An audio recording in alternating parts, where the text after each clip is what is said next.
Hello everyone, welcome to Signal Systems and Signal Processing with Wolfram U. The topic of this lesson is Unilateral Z-Transform.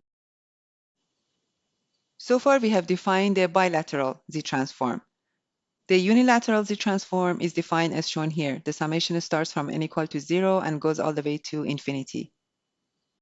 When we take the unilateral Z-Transform, we assume that we have right-sided sequences, and therefore the region of convergence is always exterior to the boundary defined by the pole farthest away from the origin of the Z-plane. We mainly use the unilateral Z-transform in analyzing systems that are described by linear constant coefficient difference equations with non-zero initial conditions. The time shift property for the unilateral Z-transform is different from the property for the bilateral Z-transform. Consider a sequence x of n and its Z-transform, and let's say y of n is equal to x of n minus 1. Then the unilateral Z-transform of y of n using the Wolfram language is the expression shown here. We have the initial value of x of n at minus 1 plus 1 over z times the Z-transform of x of n. And if we look at the Z-transform of a two-step delayed sequence, x of n minus 2, then we have x of minus 2 plus 1 over z times x of minus 1 plus 1 over z squared times the Z-transform of x of n. In the general case, when taking the unilateral Z-transform of an m-step delayed sequence, x of n minus m, m being a positive value, we get the expression as indicated here. So as you can see here, and as we mentioned previously, the unilateral Z-transform allows for including the past values and the initial conditions when transforming the difference equation into an algebraic equation in the Z domain. To prove this theorem for the case of x of n minus 1, let's take the unilateral Z-transform of the sequence, apply a change of variable called n minus 1, m, and extract the term corresponding to m equal to minus 1. So the summation starts from m equal to 0. Also, factoring out a1 over c from the second term, we have the unilateral Z-transform of x of n minus 1 as claimed by the theorem. Let's use the theorem that we just discussed to solve the difference equation shown here by taking the unilateral Z-transform of the equation. Taking the unilateral Z-transform of the difference equation and applying the time shift property, substituting the initial conditions, we can solve for the Z-transform of y of n. To find the sequence y of n in time domain, we apply inverse Z-transform. The solution we obtained here is the famous Fibonacci sequence. Here are the first few values that might be familiar to you. Now let's also find the inverse Z-transform of the rational function using the partial fraction decomposition method. Finding the roots of the denominator, we have two distinct roots. And so dividing the expression for y of z by z, so we have a proper rational function, we can decompose y of z over z as shown here.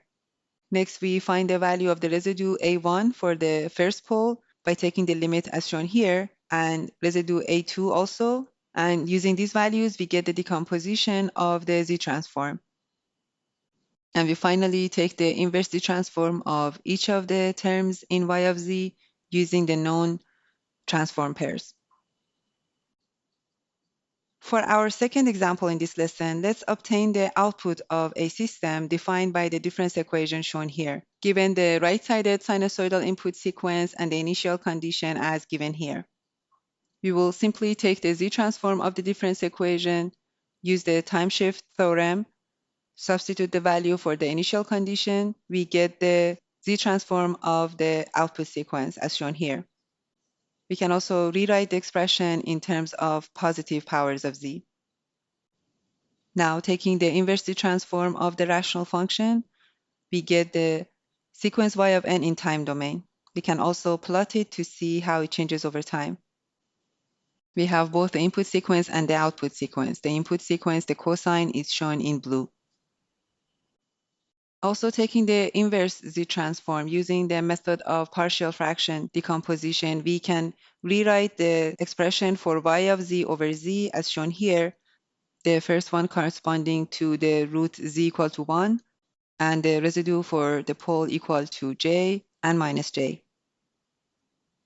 Using these values, we can put together the decomposition of y of z and take the inverse transform using the known transform pairs. We get the same result as obtained using the Wolfram language. Let's look at one more example. Given the LTI system defined by the difference equation and the initial condition shown here, let's find the zero input response and the zero state response with unit step input u of n by using the unilateral Z-transform. Taking the unilateral Z-transform of the difference equation and applying the time shift theorem and simplifying, we get this expression for the Z-transform of the output sequence in terms of the initial conditions and the Z-transform of the input sequence. For the zero input response, we set x of z equal to 0 and the values of x at -1 equal to 0 and y at -1 equal to 1. And we obtain the zero input response as shown here. Taking the inverse Z-transform, we get the zero input response sequence in time domain. Now for the zero state response, we set the Z-transform of the input sequence for the unit step function and x at -1 equal to 0 and y at -1 equal to 0. And we get the zero state response as shown here. To get the zero state response in time domain, we apply the inverse Z-transform. In summary, in this lesson, we defined the unilateral Z-transform as a special case of the bilateral Z-transform, and we used it to solve difference equations with initial conditions.